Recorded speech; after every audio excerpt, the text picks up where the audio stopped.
En Israel había un registro demográfico como nosotros lo tenemos aquí.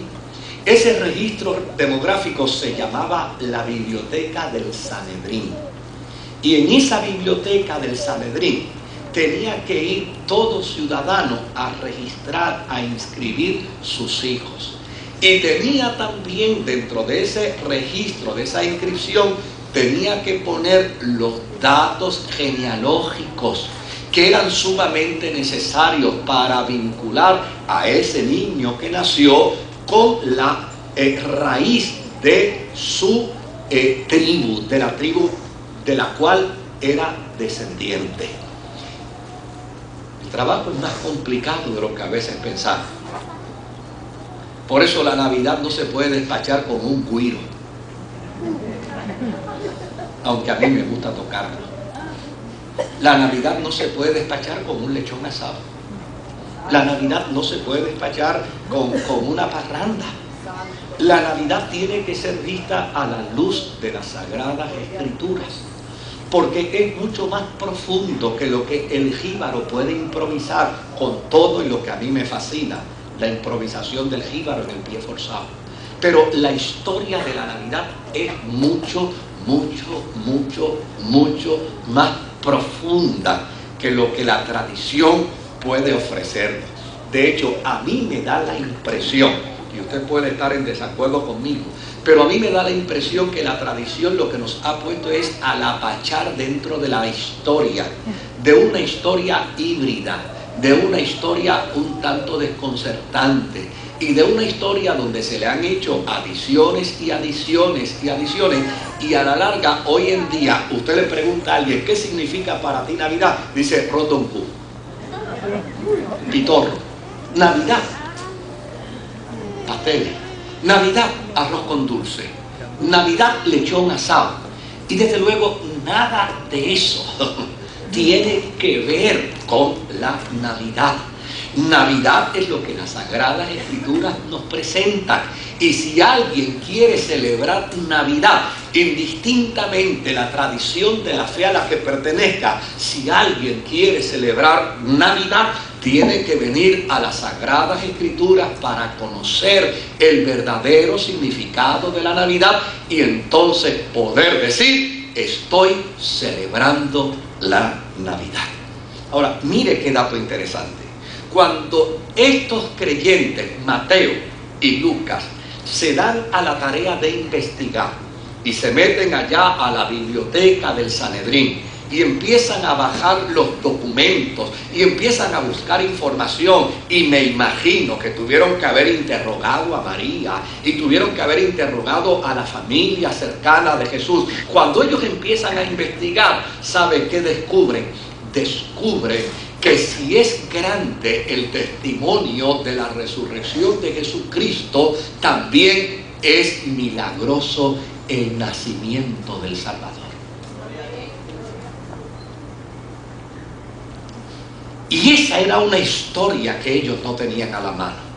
Esa era una historia que ellos no conocían. Era algo que estaba escondido, pero ellos descubren una mina de oro con la información que reciben de María. Imagínense, es María la que les narra a ellos y les dice, un buen día iba yo caminando por uno de los caminos de mi tierra, de mi aldea, y de momento se me apareció un ángel, y cuando el ángel se me apareció, me dijo, salve María, bienaventurada.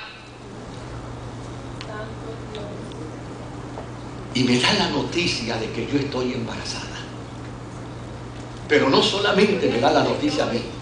Si usted quiere, yo se lo digo como buen puertorriqueño. María tuvo que haber dicho, porque cuando el ángel me dijo a mí que yo estaba embarazada, yo me puse las manos en la cabeza y dije, ay, mi madre, cuando mi prometido se entere.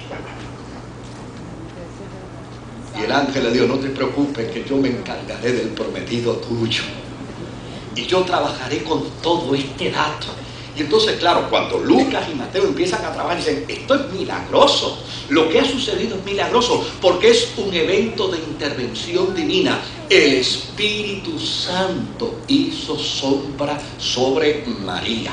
Y desde luego, desde que aparecieron teólogos que dudaron con con respecto a la historia bíblica, desde que aparecieron teólogos que pusieron en duda la historia de la palabra del Señor.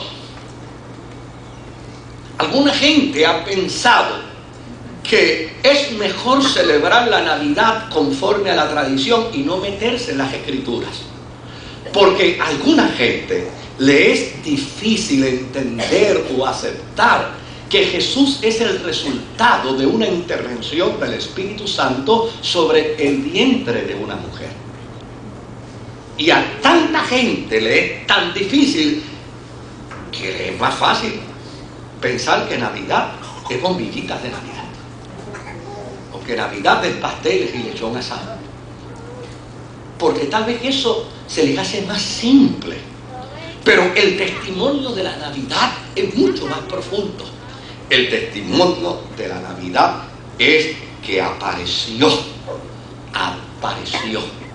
allí el mensaje de un ángel a la vida de una mujer, a la vida de un hombre, donde les hace saber que lo que está en el vientre es producto de un extraordinario milagro.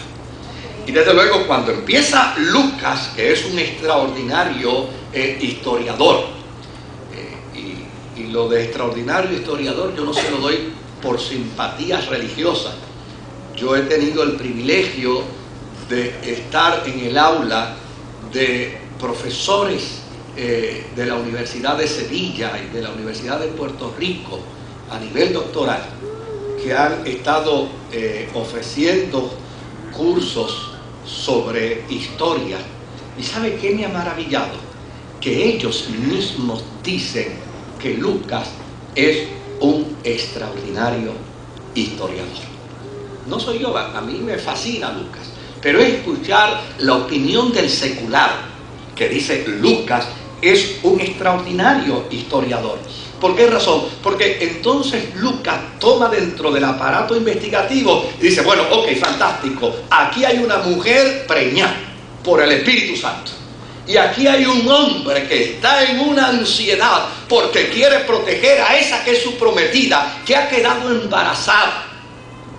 Pero vamos a ver hasta dónde llega el efecto de la onda informativa. Y el efecto de la onda informativa trasciende.